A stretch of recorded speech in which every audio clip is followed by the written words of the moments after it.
Tomuto sa hovorí, že genius. Takže vítam vás, kutilové opravovári. Tak mám tu takéto pohodné čerpadlo. Kalové vlastne. A dal som vypínač a vymenil som aj vidlicu, lebo som ho s kolesom trafil. Ráno som si to všimol, tak som dal aj takýto vypínač. Na omitku, čo je. Zapnem to a bude bežať. Vypnem, nejde. Takže normálne modrý je celý a nedy sa odčíkne, spojí sa to zarovno vypínači a je to. A takto nemusí sa vyčovať zo zásuvky a zase dávať naspäť do zásuvky.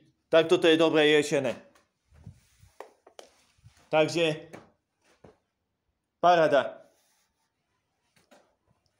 Takže vidíte, dá sa to aj takto spraviť. No. Takže paráda. Lebo to odpája, zapína. Bude zapájať. Takto to je dobre riešené. A je. Lebo sú aj také, také čenké, vypínače, ale toto je lepšie. Takže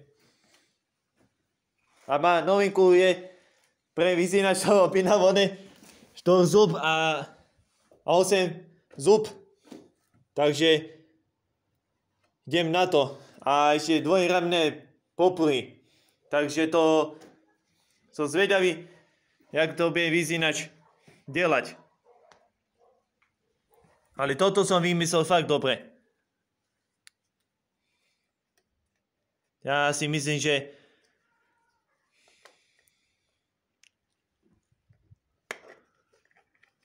som to vymyslel fakt dobre.